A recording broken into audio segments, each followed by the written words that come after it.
tactic is to get inside that beautiful long jab there of Tete, which is achievable, but the problem is then you have that uppercut to worry about. When we've seen that, how effective that can be in the past. He takes a little half a step back, Tete, and then whips that uppercut right through the middle.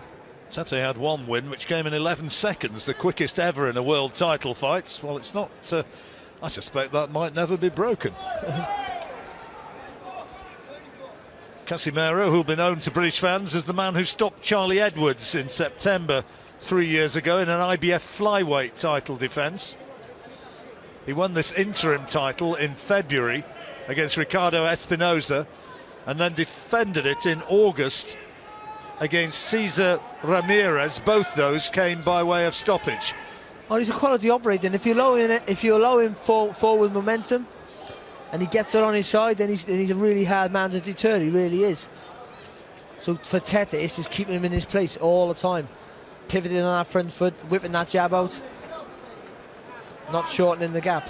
Tete, tremendous athlete, stands 5'9" and only weighed 8 stone 4 at the weigh-in. Comfortably made the 8'6" limit. That's the crazy part of it. How he makes the weight relatively comfortable. It's never comfortable making any weight, but he doesn't look as drawn as you see other fighters, and that's one of life's mysteries, John. He wants the brilliant Japanese fighter Naoya Inoue, who beat Nonito Donaire in that terrific fight. What was it, 3 weeks ago? Oh, great fight. Great fight, wasn't it? And it could have been Tete in the final had he been able to beat Donaire, but he pulled out of that Super Series with a shoulder injury. It was the right arm, the right shoulder, and that sort of an injury, it's kind of psychological, which he's got to trust himself to be able to throw it. Yeah, of course you have, because that, again, that right hand, which is the jab hand, of course, of Tete, is his most important weapon. On occasion, he kind of just does enough. We commentated on a fight over in Yekaterinburg last year. It was that fight last October. Yeah. And that was that sort of fight, wasn't it? He won by about a 4 or 5 point margin, but he never really took any risks at all. No, he can coast the fight, can't he? So he can stick in second gear, just pick you off and be happy with that. Well, fairly quiet opening round. Bell just coming up as Casimero tries to launch that right hand and just whips it through. How did you score that one, Barry? I give it to Tete. I think just some of those flicking jabs were enough to give him the edge for me. Casimero didn't really do enough, if anything, to be fair.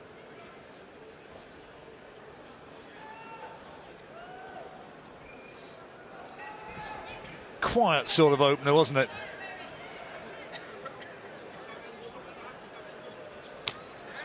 Test will come when Casimero lands one of those big punches, or when he fully commits to an attack. He's jumped into a few attacks, but I don't think he's been fully committed. And when he does that, if he can be effective, or if Tete can read it, and as we said earlier, whip that uppercut on the target.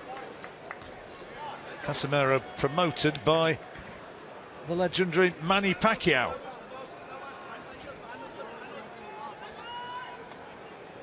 Sean Gibbons representing the little master over here. I think he's the chief executive officer or something of Pacquiao Promotions. Or something. Yeah, well, it's a significant job, you know.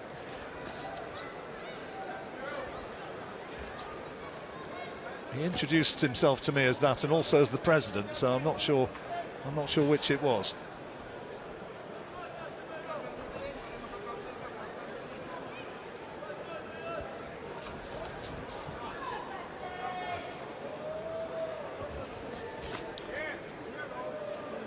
Again, Casimero got too much experience just to rush in because he knows he'll walk on the shots, but also with him not doing that means he's not being remotely effective. And even though Tete's not doing enough, he should be doing a lot more with that right jab, to be fair. Tete just looks huge in comparison to Casimero. That's an advantage he always has over pretty much every fight that he's faced. Talked about moving up in weights, that might happen at some point. And I guess another option, talked about Inoue, but Rigondo, the Cuban, is fighting Liborio Solis for the regular WBA title. That's coming up in about 3 weeks, and Tete's talked about fighting Rigondeaux, or as he's correctly pronounced with the Spanish accent, Rigondeaux. And look, two absolute geniuses, but it could also be a stinker of a fight. They might just both be looking at each other. Could be a chess match, daring each other to make the first move, yeah. Which this is a little bit at the moment. Yeah, it is. And again, Casimero's trying to attack, but short little right hand there. I thought it was half a head as well.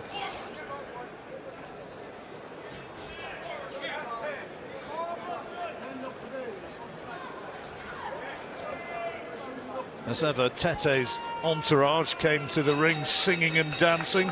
As the second 2 rounds gone, have you scored them both? Yeah, I give them both to Tete, but he's only barely doing enough, John. I just think. Well, it's what we said, isn't it? I mean, yeah, this is what he did against Mikhail Aloyan when he fought over in Yekaterinburg in Russia last October. Well, obviously, that's better there for Casimero. Doubling up on the jab. Well, I guess he thinks, it's your move to close the gap, not mine. I'm the taller fighter with the longer reach. I want to keep it long. You gotta try and bring it to me.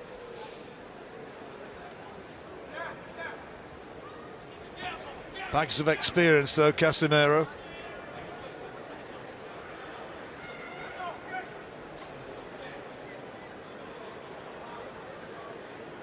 Got a record of 5 wins and 2 defeats in world title fights. Tete 5-1. He's won his last 12 since September 2012.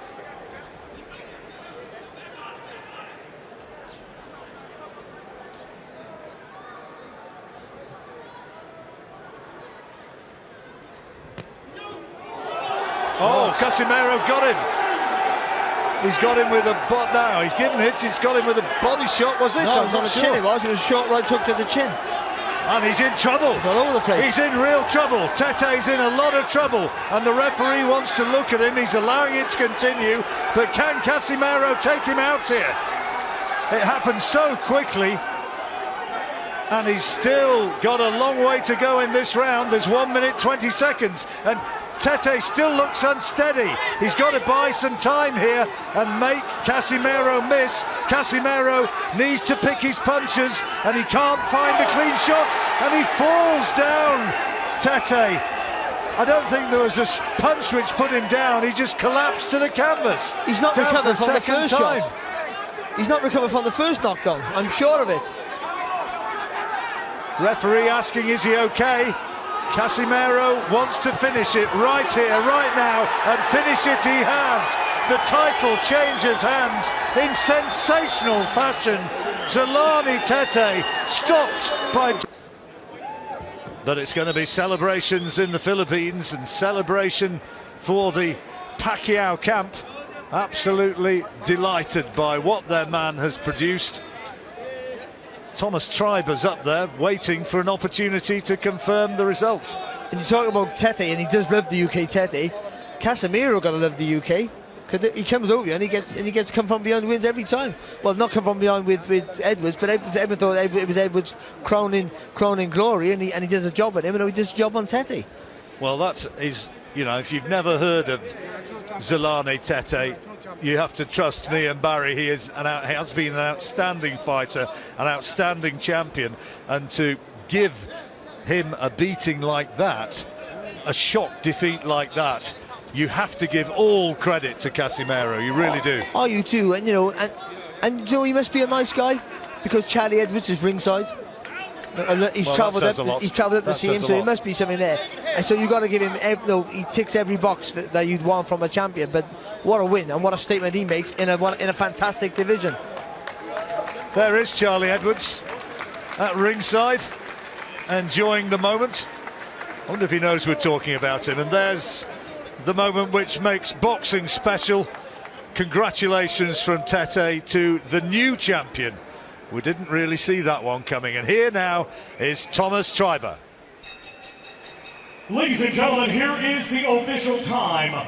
2 minutes 14 seconds of round number 3. Our referee in charge, Steve Gray, waves it off. Therefore, your winner by way of technical knockout and new WBO bantamweight champion of the world, Jean-Riel Cuadro Alas Casimero. To say he is happy would be a significant understatement.